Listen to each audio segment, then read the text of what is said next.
আসসালামু আলাইকুম রহমতুল্লাহ। রমজান মোবারক, রমজান মোবারক, রমজান মোবারক। রমজান মাস আগত প্রায়। হুজুর সাল্লাল্লাহু আলাইহি ওয়াসাল্লাম দোয়া করতেন, হে আল্লাহ, রজব এবং শাবানের বরকত আমাকে দান করুন আর আমার হায়াতকে রমজান পর্যন্ত বর্ধিত করুন। এই রমজান মাসে মানুষের অনেক সময় অপারেশন প্রয়োজন হয়ে যায়। যখন ইমার্জেন্সি কোনো অপারেশন লাগে তখন আমার মুসলমান ভাই বোনদের মধ্যে একটা ইতস্তত কাজ করে। যেমন সবাই একটু ইতস্তত হয়ে যান, রোজা রাখবেন কি রাখবেন না, সেহরি খাবেন খাইবেন না, এরকম একটা সম্ভাবনার মধ্যে সবাই পড়ে যায়। একটা মূল নীতির কথা আলোচনা হওয়া দরকার। আল্লাহ পাক সুস্থ লোকের জন্য রোজা ফরজ করেছেন, আর যখন আমরা অসুস্থ হই তখন রোজাটা আমি এই সময় না রেখে কাজা আদায় করতে পারবো, এটাও আল্লাহ পাক জায়েজ করেছেন।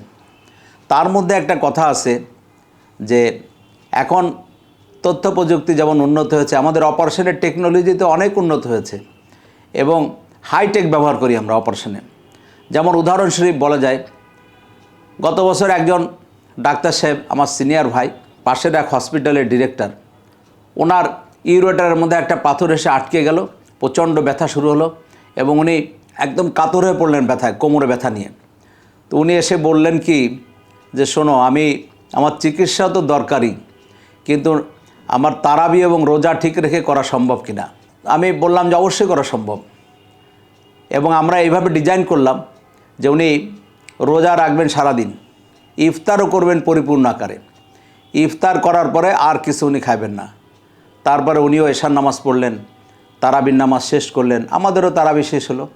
তারাবি নামাজ শেষ হওয়ার পরে ওনাকে অ্যানেস্থেসিয়া দেওয়া হলো এবং ওনার অপারেশন করতে অ্যাভারেজ 1 ঘন্টার মতো সময় লেগেছিল। তো 1 ঘন্টা পরে ওনার অপারেশন যখন শেষ হয়ে গেল, আস্তে আস্তে উনি রিকভারি ফেজে গেলেন।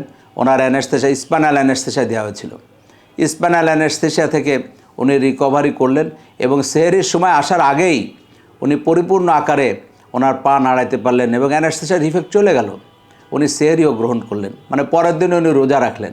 তার মানে প্রথম দিনের রোজা উনি শেষ করলেন ইফতার দিয়ে, পরের দিনে যিনি তারাবি পড়লেন, তারাবি পড়া থেকে সেহরি, এর মাঝখানে ওনার অপারেশন হলো, রিকভারি হলো, উনি সেহরি আবার গ্রহণ করলেন, আবার পরের দিনে রোজা ওনার শুরু হলো।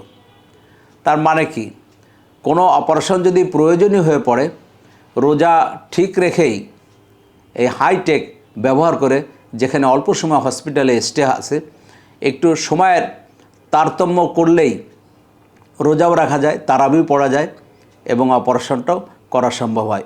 অবশ্যই এ সমস্ত অপারেশন যেগুলো অল্প সময় হসপিটালে স্টে, যেমন ইউরেটারিক স্টোন, কোমরে ব্যথা নিয়ে আসেন রুগীরা, প্রস্রাবে জ্বালা পোড়া সহ একটু প্রস্রাবের সাথে রক্ত যায় এবং পাথরটা যদি স্লিপ করে ব্লাডারের মধ্যে আসে, তো ব্লাডারের সিমটম নিয়ে রুগীরা আসেন, প্রস্রাবে করতে কষ্ট হয়, অনেক সময় রিটেনশান নিয়ে আসেন। যখন স্টোনটা এসে ইউরেথ্রার মধ্যে, প্রস্রাবের রাস্তার মধ্যে এসে আটকে যায়, রিটেনশান নিয়ে আসেন, একটা ক্যাথেটার দিলে ইমার্জেন্সি ম্যানেজমেন্ট হয়ে যায়। তারপরে প্রাথমিক ম্যানেজমেন্ট দেওয়ার পরে তারাবি নামাজের পরে অবশ্যই অপারেশনটা করে দেওয়া যায় এবং পরের দিন সকালবেলা ওনাকে বাড়িতে ছেড়ে দেওয়া যায়।